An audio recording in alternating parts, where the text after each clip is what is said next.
Donald Trump signs a new executive order cracking down on debanking.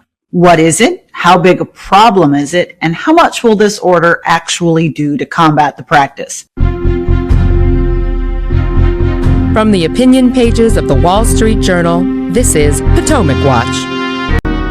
Welcome to the Potomac Watch podcast, the daily podcast of the Wall Street Journal editorial page.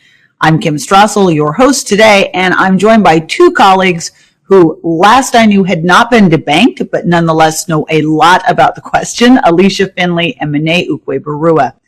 Before we even get to the executive order, let's just talk about the issue for a second. Debanking is the circumstance in which an individual or an entity in an industry loses access to financial services, often because they are declared, and even though they may not be told this, a reputational risk for the bank.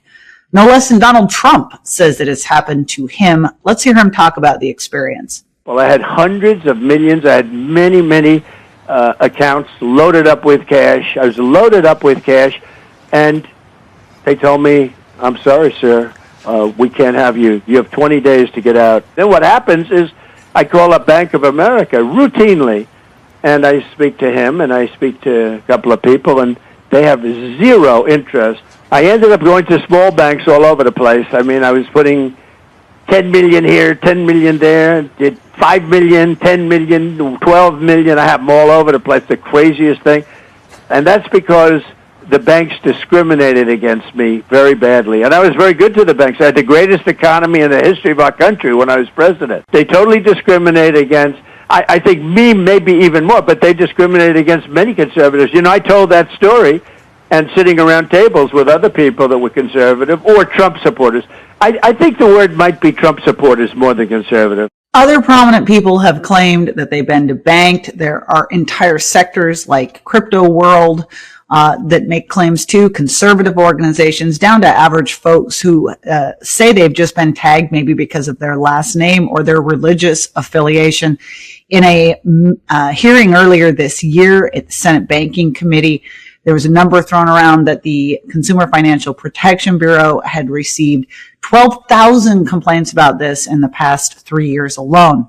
The banks fault regulators, and it strikes me that that is really the problem. Alicia, can you tell us how this works in practice? What happens?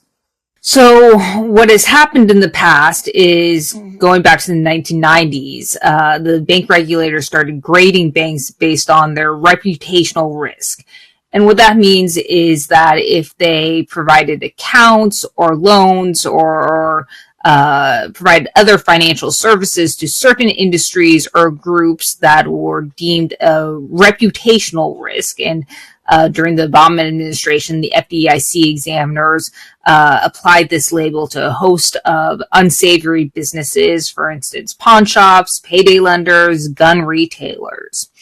And when that happens, banks essentially are de facto have to stop providing services. And that includes bank accounts or any other kinds of asset or asset management for these kinds of businesses, because they don't want to get a bad grade by the regulators, because that can prevent them from undertaking all kinds of activities, including growing or merging.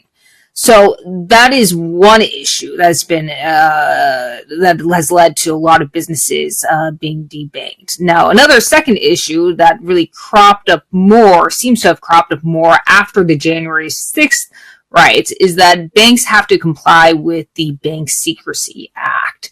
And this is essentially what people colloquially call know your customer rules. So they have to collect all kinds of information, and if there's anything suspicious in terms of transactions, they have to flag it and file a suspicious activity report with Treasury's quote unquote FinCEN database. Now, regulators and law enforcement have access to this database and can essentially use it to investigate people without a warrant.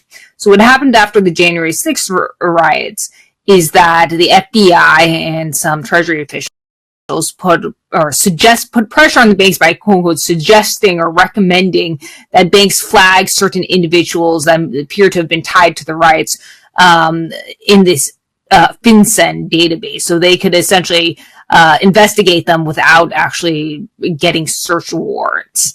And as a result of flagging these individuals, they were deemed kind of high risk, and banks, as a result, effectively had to close their accounts because they didn't want to get on the wrong or bad side of regulators. Because when you are banking or providing services to a quote high risk individual, there are more compliance burdens involved in that. And there's also the risk that regulators may later come after you. And if this certain individual is convicted of crime, money laundering, or anything else, the banks could also